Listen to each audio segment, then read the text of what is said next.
आज Doubtnut app download करें। Doubtnut पर अपने सभी गणित, रसायन विज्ञान, भौतिक विज्ञान और जीव विज्ञान के डाउट्स का करो सफाया। बस प्रश्न की फोटो खींचो, एक ही प्रश्न को क्रॉप करो और तुरंत वीडियो सोल्यूशन पाओ। अभी डाउनलोड करें।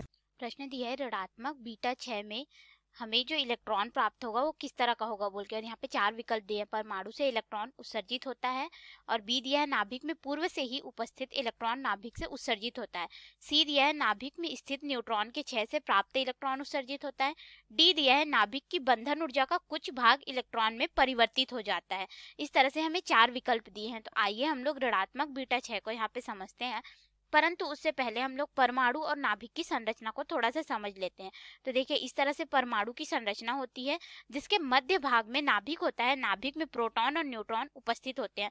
न्यूट्रॉन उदासीन होता है, प्रोटॉन में धन आवेश होता है, तथा इलेक्ट्रॉन नाभिक के बाहरी कक्षाओं में, स्थायी कक्षाओं में इस तरह से वृत्ति गति करते हैं।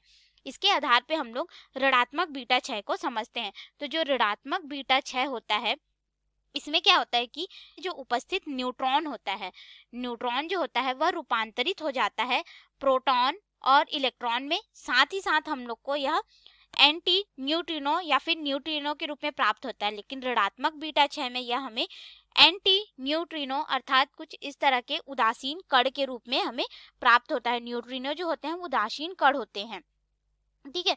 और न्यूट्रिनो और एंटी न्यूट्रिनो एक दूसरे के एंटी कण होते हैं, मतलब कि जो हमारा न्यूट्रिनो होता है वह उससे विपरीत होता है एंटी न्यूट्रिनो से। अब देखिए, ये न्यूट्रॉन क्या है, नाभिक का न्यूट्रॉन जब निकलता है ऋणात्मक बीटा 6 में, तो क्या होता है, यह प्रोटॉन और इलेक्ट्रॉन में परिवर्तित हो जाता है। यही इलेक्ट्रॉन जो होते हैं हमें तीव्र गति से चलते हुए प्राप्त होते हैं, जो कि बीटा 6 को प्रदर्शित करते हैं। तो यहाँ पे क्या हो रहा है कि नाभिक से कोई इलेक्ट्रॉन नहीं निकल रहा है, बल्कि न्यूट्रॉन के निकलने से, जो न्यूट्रॉन के क्षय से हमें जो प्राप्त इलेक्ट्रॉन है, ठीक है, न्यूट्रॉन के क्षय से प्राप्त जो इलेक्ट्रॉन है वही हमें ऋणात्मक बीटा 6 में प्राप्त होता है। तो इसके आधार पे हम लोग अपने विकल्प पे आते हैं। तो यहाँ पे बोला जा रहा है कि परमाणु से इलेक्ट्रॉन उत्सर्जित होता है, तो ये तो बिल्कुल गलत हो गया। परमाणु से इलेक्ट्रॉन जो है वह उत्सर्जित नहीं होता है, ठीक है। और हमारे जब हम लोग बीटा 6 की बात करते हैं, या फिर जो रेडियो एक्टिव रहते हैं वो सिर्फ नाभिक से निकलते हैं, परमाणु से नहीं निकलते। तो पहला तो हमारा ऐसे ही गलत हो जाएगा। फिर दूसरा बोल रहा है कि नाभिक में पूर्व से ही उपस्थित इलेक्ट्रॉन नाभिक से उत्सर्जित होते हैं, तो ये तो बिल्कुल भी गलत है। क्यों? क्योंकि नाभिक में कोई भी इलेक्ट्रॉन नहीं रहता। उसके मध्य भाग में नाभिक में प्रोटॉन धनात्मक और न्यूट्रॉन उदासीन कण उपस्थित होता है।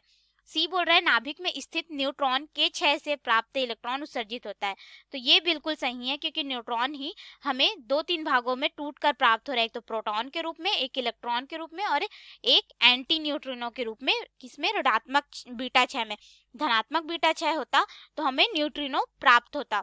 और यहाँ पे डी बोल रहा है नाभिक की बंधन ऊर्जा का कुछ भाग इलेक्ट्रॉन में परिवर्तित होता है, तो ये भी गलत हो गया। यहाँ पे तो बंधन ऊर्जा वाली बात आई ही नहीं है, सिर्फ न्यूट्रॉन जो है वह यहाँ पे विखंडित हो रहा है, यानी कि परिवर्तित हो रहा है क्षय होके।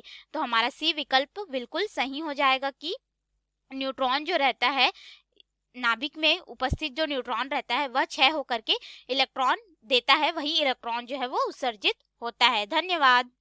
कक्षा 6 से 12वीं से लेकर नीट, IIT, JEE वो एडवांस के लेवल तक 1 करोड़ से ज्यादा छात्रों का भरोसा। आज ही डाउनलोड करें डाउटनेट ऐप या व्हाट्सएप करें अपने सारे डाउट्स 8400 400 400 पर।